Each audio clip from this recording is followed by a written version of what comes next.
नमस्कार स्टूडेंट्स। आज के इस क्लास में हम नया चैप्टर शुरू करने वाले हैं, है ना।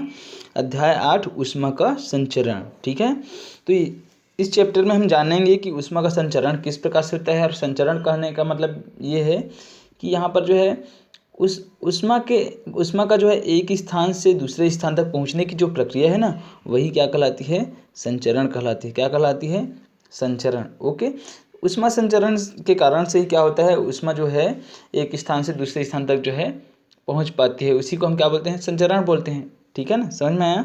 तो देखिए यहाँ पर 2-3 उदाहरण दिया हुआ है ना, कि कौन कौन से उदाहरण। तो देखिए जैसे कि मान के चलिए किसी धातु का आप जो है, ये कोई धातु है, इसके एक सिरे को आप यहाँ को आप मान लीजिए क्या कर रहे हैं, गर्म कर रहे हैं।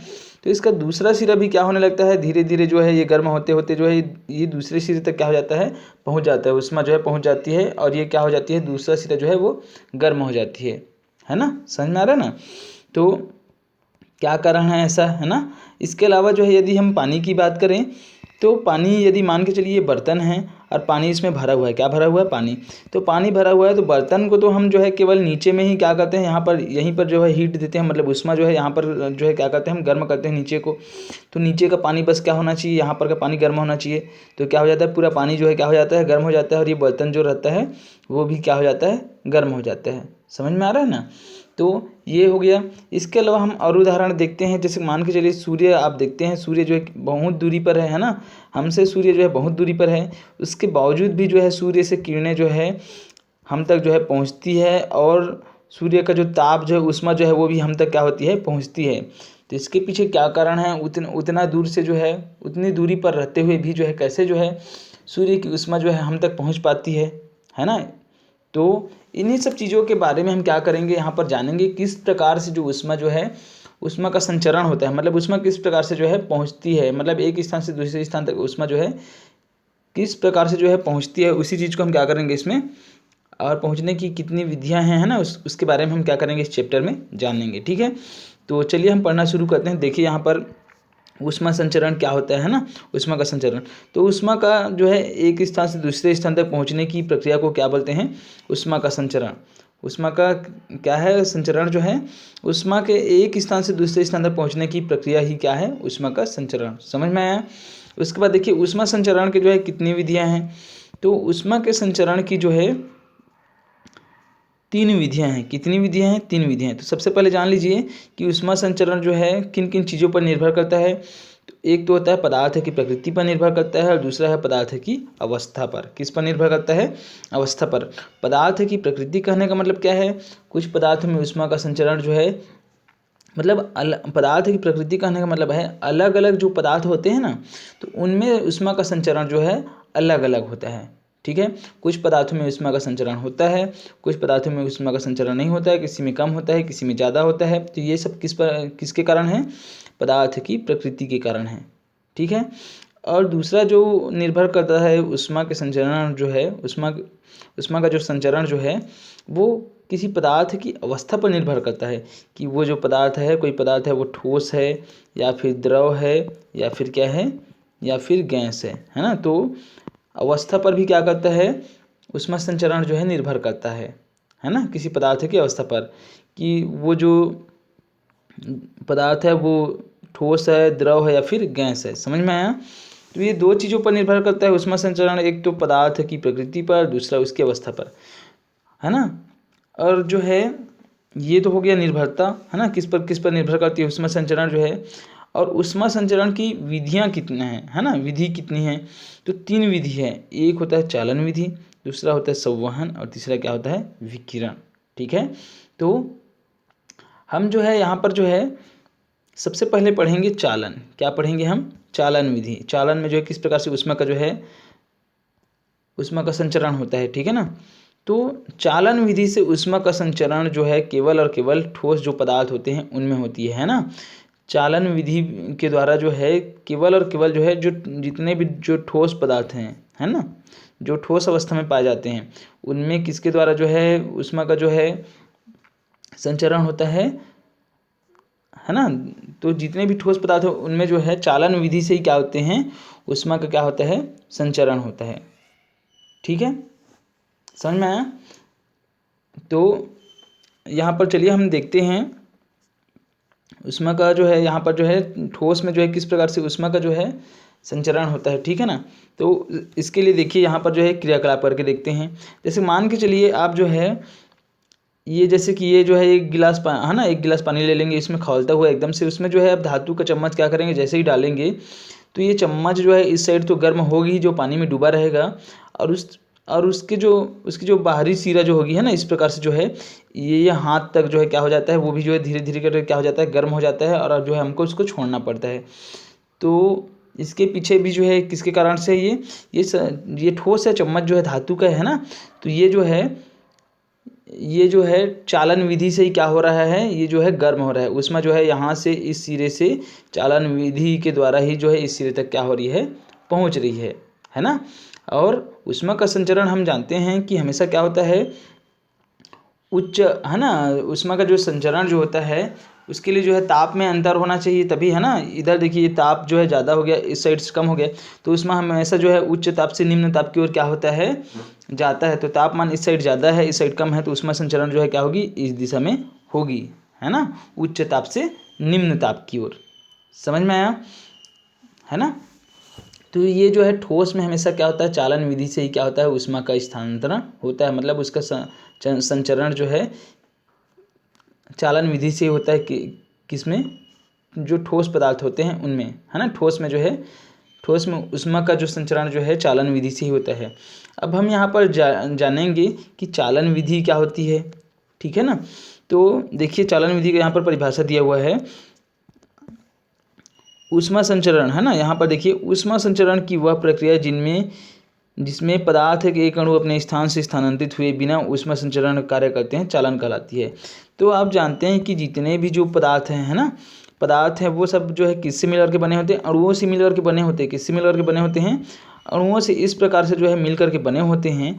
तो जैसे ही मान के चलिए अणुओं से मिलकर के बना हुआ जो है यहाँ पर कोई पदार्थ है ना, तो यहाँ पर हम क्या करते हैं, यहाँ पर मान के चलिए इस साइड से जो है ऊष्मा देते हैं, तो इसके अणु जो है वो अपने ही स्थान पर रहते हैं। यहाँ पर परिभाषा हम पढ़े हैं ना, क्या पढ़े हैं कि ऊष्मा संचरण की वह प्रक्रिया जिसमें पदार्थ के अणु अपने स्थान से स्थानांतरित हुए बिना ऊष्मा संचरण का कार्य करते हैं, चालन कहलाती है ना। मतलब ये है कि पदार्थ के जो अणु है ना, ये अपने स्थान पर ही रहते हैं, लेकिन ये अपने स्थान पर ही रहते हुए क्या करते हैं, ऊष्मा का संचरण कर देते हैं, मतलब ऊष्मा को जो है स्थानांतरित कर देते हैं, एक अणु से दूसरे अणु से तीसरे अणु, है ना। मतलब उच्च ताप से निम्न ताप की ओर क्या होने लगते हैं, ऊष्मा जो है स्थानांतरित होने लगते हैं, और इनके अणु जो है अपने स्थान से जो है परिवर्तित नहीं होते हैं, बल्कि अपने स्थान पर ही स्थिर रहते हैं, और केवल ऊष्मा का क्या करते हैं, प्रवाह करते हैं। तो इस प्रकार से जो ऊष्मा का संचरण जो होता है, उस विधि को हम बोलते हैं चालन विधि। क्या बोलते हैं, चालन विधि। और इस साइड को जैसे मान के चलिए गर्म करते हैं, तो इस साइड फिर क्या हो जाता है, धीरे धीरे पहुंच जाता है, और पूरा जो है ये सिरा गर्म करते हैं तो दूसरा सिरा भी क्या हो जाता है, गर्म हो जाता है। मतलब पूरा जो है ये जो पदार्थ जो रहता है क्या हो जाता है, पूरा जो है गर्म हो जाता है। समझ में आ रहा है ना। तो इस विधि को हम बोलते हैं चालन विधि। कौन सी विधि बोलते हैं, हाँ चालन विधि, है ना, चालन विधि बोलते हैं। ओके।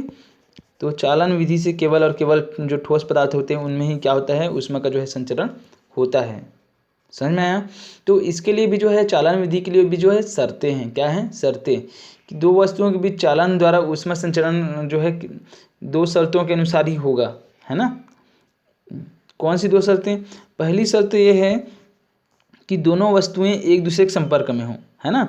अब मान के चलिए ये जो है पानी है, ये पानी गर्म किए हैं, है ना, ये यहाँ पर जो है पानी गर्म किए हैं, तो गर्म पानी में जब तक हम चम्मच को जो है यहाँ डुबाएंगे नहीं, दोनों संपर्क में नहीं आएंगे, तब तक जो है इसका जो ये दूसरा सिरा गर्म होगा क्या, नहीं होगा, क्योंकि यहाँ पर ऊष्मा मिलेगी तब ना दूसरा सिरा जो है क्या होगा, गर्म होगा।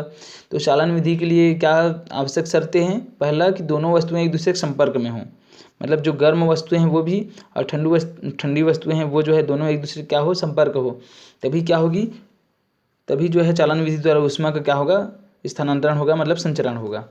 दूसरा क्या है, उनके ताप भिन्न हो, मतलब ताप जो है भिन्न हो, मतलब ये जो है देखिए यहाँ पर पानी जो है क्या हो गया, गर्म था, और ये चम्मच क्या था, पहले ठंडा था। तो जैसे ही इसमें पानी में डुबा देते हैं, खौलते हुए पानी में, तो इस साइड जो है क्या हो जाता है, मान के चलिए दूसरा उदाहरण देखिए, मान लीजिए लोहे का कोई चीज़ है ना, यहाँ पर कोई लोहे धातु का कोई चीज़ है ये। इसके एक सिरे को हम क्या कर देते हैं, जैसे ही हम जो है इसमें इसको गर्म करते हैं, मान के चलिए एक सिरे को, तो यहाँ से जो है चालन विधि के द्वारा क्या होती है, ऊष्मा जो है प्रवाहित होती है इस साइड, और ये वाला जो दूसरा सिरा जो है ना, ये वाला, ये क्या हो जाती है, गर्म हो जाती है पूरा, ये जो है दूसरा सिरा जो है गर्म हो जाती है। जबकि हम ऊष्मा कहाँ पर दे रहे हैं, केवल शुरू सिरा में जो है क्या कर रहे हैं, दे रहे हैं। ठीक है ना। तो किस कारण से ऐसा हुआ, चालन विधि के द्वारा जो है ऊष्मा दूसरे सिरे तक क्या हो पाई, पहुँच पाई। एक बात। दूसरी बात, मान के चलिए कि आप इसको यहाँ से काट देते हैं, क्या कर देते हैं, काट देते हैं, तो ये अलग हो गया और ये जो है अलग हो गया। अब मान के चलिए हम इस सिरे को जो है क्या करेंगे, गर्म करेंगे, इस सिरे को ऐसा गर्म करेंगे तो दोनों ये जो दोनों वस्तु है आपस में तो संपर्क में नहीं है, तो इसको गर्म कर रहे हैं तो ये गर्म होगा क्या, नहीं होगा। तो वही तो है पहला शर्त कि दोनों वस्तुएं एक दूसरे क्या हो, संपर्क में हो। ओके। और उनके ताप भिन्न हो, मतलब मान के चलिए ये जितना गर्म है उतना ही ये गर्म है, तो आपको कैसे पता चलेगा कि ऊष्मा का संचरण हो रहा है कि नहीं हो रहा है ना। तो उसमें क्या होती है, हमेशा जो है उच्च ताप से निम्न ताप की ओर प्रवाहित होती है, मतलब जिस साइड ज़्यादा गर्म रहता है उस साइड से जो है जो ठंडी रहती है ना, उस साइड जो है उसमें क्या होती है, प्रवाहित होती है। समझ में आया। तो ये था आपका चालन विधि से जो है ऊष्मा का संचरण। ओके। उसके बाद ऊष्मा के सुचालक और कुचालक क्या होते हैं, तो ऐसा है ना, तो ऐसे पदार्थ जिनमें क्या होता है, चालन विधि से ऊष्मा का संचरण आसानी से जो है हो सकता है, क्या कहलाता है, सुचालक कहलाता है। मतलब ऐसे पदार्थ जिनमें से चालन विधि से क्या हो सकता है, ऊष्मा जो है ना, ऊष्मा उनका संचरण जो है आसानी से हो सकता है, उनको हम क्या बोलते हैं, ऊष्मा के सुचालक बोलते हैं। ऊष्मा के सुचालक, अब उदाहरण देखिए ऊष्मा के सुचालक कौन कौन से हैं, तो जितनी भी जो धातुएं हैं ना वो ऊष्मा के क्या होते हैं, सुचालक होते हैं। क्या होते हैं, सुचालक। जितनी भी धातुएं हैं वो ऊष्मा के क्या होते हैं, सुचालक होते हैं, है ना। जैसे कि आपका लोहा है ना। इसके अलावा जो है तांबा है, ये सब क्या है, ये सब जो है धातु हैं। तो जितनी भी धातुएं हैं सभी क्या होती हैं, ऊष्मा के जो है सुचालक होते हैं। ओके। उसके बाद जो है हम देखते हैं कुचालक क्या होता है, तो वे सभी पदार्थ है ना जिनमें जो है क्या होता है, चालन विधि से जो है ऊष्मा का जो है संचरण नहीं हो सकता, क्या कहलाते हैं, कुचालक कहलाते हैं। क्या कहलाते हैं, कुचालक। मतलब ऐसे पदार्थ है जिनमें से चालन विधि से क्या नहीं हो सकता, जिनमें चालन विधि से जो है ऊष्मा का जो है प्रवाह नहीं हो सकता या संचरण नहीं हो सकता, क्या कहलाते हैं, ऊष्मा के कुचालक कहलाते हैं। जैसे कि उदाहरण में हम देखते हैं, है ना, जैसे कि लकड़ी है आपका, क्या है, लकड़ी। ओके। लकड़ी है, इसके अलावा जो है कांच है ना, कांच है, प्लास्टिक है, ये सब क्या है, ये सब जो है ऊष्मा के जो है क्या हैं, कुचालक हैं। समझ में आया। तो ये हो गया आपका ऊष्मा के सुचालक और कुचालक क्या होते हैं। ठीक है ना। ओके। ठीक है। अब इसके बाद जो है हम देखते हैं ऊष्मा चालकता के प्रभाव। तो इसमें भी जो है यदि हम प्रकृति की पदार्थ की प्रकृति की बात करें, है ना, तो कुछ जो ऊष्मा के जो चालक तो हैं, तो कुछ जो है ऊष्मा के अच्छे चालक होते हैं और जो है कुछ क्या होते हैं, ऊष्मा के कम चालक होते हैं। मतलब जो है अन्य की तुलना में कम चालकता रखते हैं, है ना। जैसे कि हम चांदी की बात करते हैं, तो चांदी जो है ऊष्मा का, है ना, चांदी जो है ऊष्मा और विद्युत का क्या है, सबसे अच्छा चालक है। ठीक है ना। मतलब इसमें जो है ऊष्मा के क्या हो सकता है, बहुत अच्छे से जो है इसमें से जो है ऊष्मा का संचरण, ऊष्मा का और विद्युत का भी जो है बहुत अच्छे से क्या होता है, चालन होता है। ठीक है ना। वो संचरण होता है चालन विधि से। ओके। और इसकी तुलना में हम तांबा की बात करते हैं, तांबा जो है चांदी से कम जो है वो जो है उनकी चालकता जो है चांदी से क्या होती है, कम होती है। और एल्यूमिनियम का जो है तांबा से और कम होती है। तो इस प्रकार से जो है चांदी महंगा होता है, इस कारण से हम जो है इससे जो है वायर नहीं बनाते हैं, तार जो है, जो विद्युत तार जो होता है, किससे बनाते हैं, हम तांबा से और एल्यूमिनियम से बनाते हैं, है ना। समझ में आया। जबकि सबसे अच्छा सुचालक जो है कौन होता है, चांदी होता है। ओके।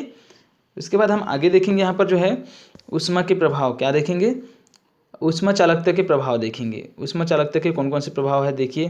तो भोजन पकाने के लिए हम जो है तांबा, एल्यूमिनियम, पीतल जैसी मिश्र धातुओं का उपयोग करते हैं। क्यों करते हैं, इसलिए करते हैं क्योंकि ये क्या करते हैं, ये जो है धातु होने के कारण से जो है ऊष्मा जो है इसमें से क्या होती है, धातु होने के कारण से जो है ये जो है इनको जो है ऊष्मा का जो है बहुत अच्छे से क्या होता है, इनमें चालन होता है और भोजन क्या हो जाते हैं, जल्दी पक जाते हैं। ओके। उसके बाद दूसरा प्रभाव देखते हैं।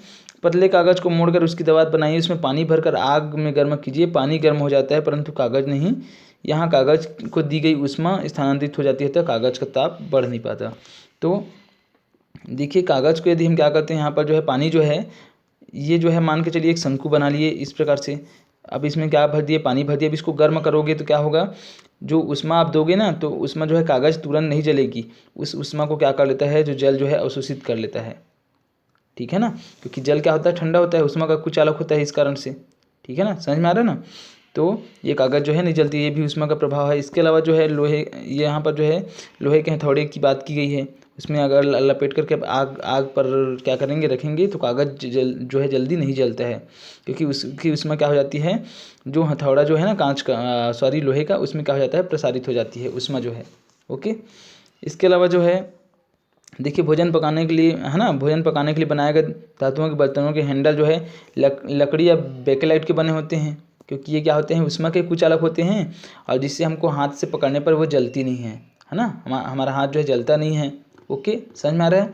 तो ये भी क्या है, ऊष्मा चालकता के प्रभाव हैं, ठीक है।